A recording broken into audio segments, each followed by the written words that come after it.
Hello YouTube, hello Facebook. Here's I am today, Aaron again, and I've actually decided to officially name this channel. So no longer is this going to be called Blog Post 1, Blog Post 2, 3, 4, so on and so on. This is now going to be called The Wolf's Den. That's what I actually have up on my channel name up that way. If you actually click on my channel, as you can see, I have a page called Wolf's Den, and if you actually look at the page, I have a brand new wallpaper to the sides, and it looks really awesome. So go check that out after this video. But I just want to say, I really say "but" a lot, don't I? Yeah, I'm going to try to work on a bunch of different things, and I'm testing out a video editor. I'm not too sure if I'm going to get a chance to use it this time, but I will hopefully be able to get use of it, and next time definitely going to plan on using it when I am moving on the 14th of March. I'm going to record my entire, it'll be bits and pieces of my entire move. I'm going to plan on recording a little bit going on my way to the airport, on my way, when I'm at the airport, boarding, maybe a tad bit when I'm up in the air. The first time, because it's a one transfer. So when I'm landing the first time, hopefully maybe get a little in at the airport, then when I'm boarding again, and then when I land. Not too sure how much I'm going to be, depending on whether or not I can get a charge charge my laptop on the plane, or hopefully at the airport. So I'm going to conserve power at least for the first half of the trip until I know whether or not I can charge at the airport. That I'm going to be at for about an hour before the transfer comes. So hopefully I can get the whole trip and get it all edited together really nice.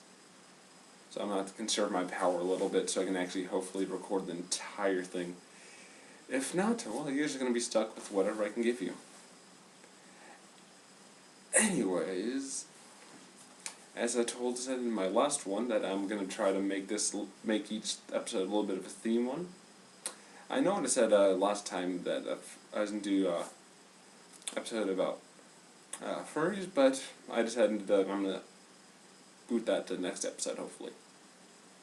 But for this episode, I'm going to do games.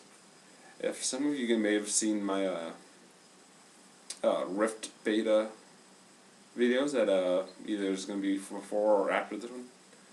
It's a brand new game that's coming out on March 1st. Though if you pre-order right now, and I mean right now, you can get into Head Start, which is the game is starting on the 24th of February. Fun game, well worth the money. And it's a game I'm going to be playing myself. So if you want. God dang it, sorry about that. Oh, sorry about that, that was someone calling. But if you want to be able to play it with me, let me know in the comment section below. Next game is actually StarCraft 2. It's another fun game, a little bit older, came out a while ago, from Blizzard Entertainment. With the exception of what they've done to World of Warcraft, though I know some of you may like it.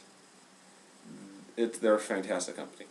Though they have ruined the game World of Warcraft. They've messed up the classes, they've messed up the talent trees, they messed up stats. They just keep throwing shit tons of gear at the stats all the damn time. And now it's just downright ridiculous amounts of stats in the games. And it's just nuts now. And with Rift, it's what level? And you're not even looking at 20s in the regular green gear for stats at 30. And I think 30 with wow, you're facing into your 30s, 40s, maybe 50s. Not sure. It's been a while.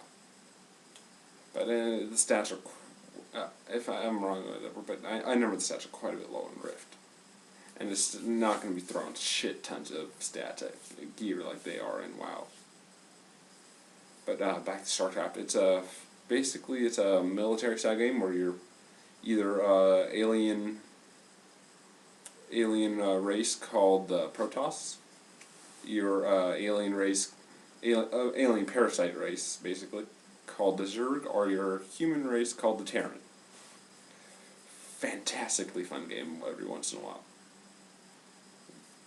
Campaign mode is really fun. The multiplayer mode is pretty fun as well, though I suggest you do some practice games on the against the computer at medium level, hard if you can. Because players can be rough.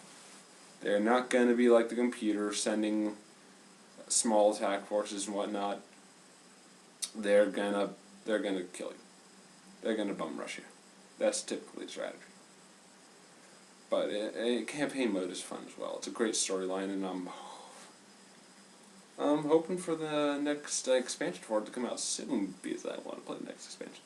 That is actually, I believe it's going to be the storyline for the Zerg, I think.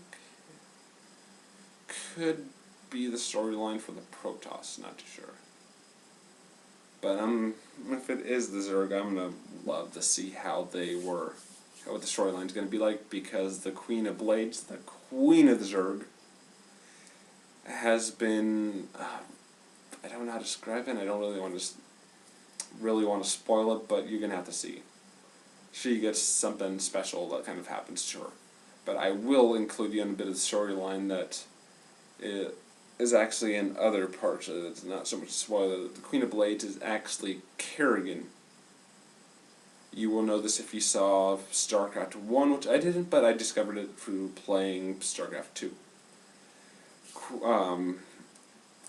Mengsk, the leader of the government body within StarCraft 2, back when he was a rebel fighting against the big bad government power of his days, he was on a planet, and he put what are psi emitters, which attract the Zerg. Psychic energy, psi emitters, so there you go.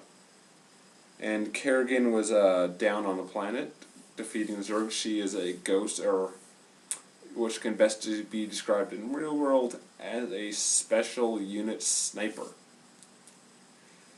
And she was left there to be, even though she was calling for an evac, she was left there by Mengsk to die.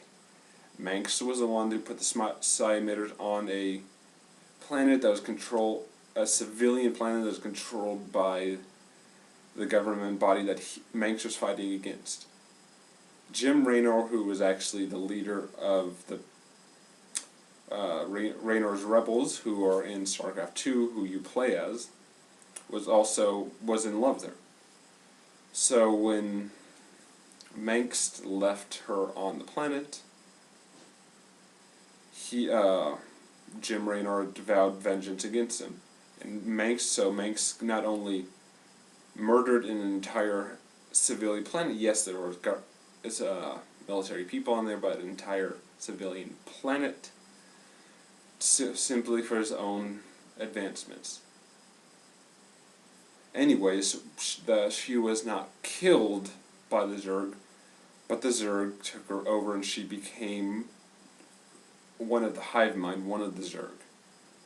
They infected her, and she became the Queen of Blades. So that's the basic premise for StarCraft 2. If you want to know more, you want to know about how Jim Raynor defeats Mengsk, what happens in the storyline, and all that stuff, you're going to have to buy StarCraft 2. It's, again, well worth the money, fun game, and it's no subscription fee for this one. Though I do believe you have to buy the the expansions that are going to be coming out for it later on down the road.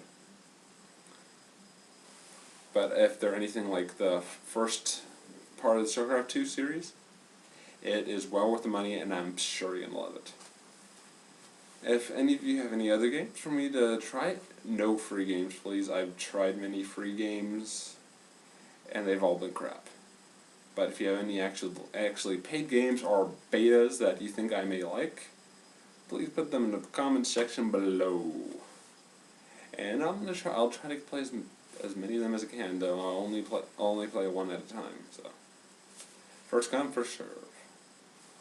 Anyways, I will see you in my next vlog of the Wolf's Den. I will hopefully actually have the next theme ready at that time, and I will see you later. And sorry for the noises again. Like in my last blog, this blog, I still haven't learned to mute my computer when I'm doing it. I'm going to have to see who that was calling me, and I will see you later in I guess next week, or a few days. And I know, as I said, this is going to be, was doing it daily before, but as I said, I don't know how often this blog is going to be until I can get it fully situated. So, I will see you next time.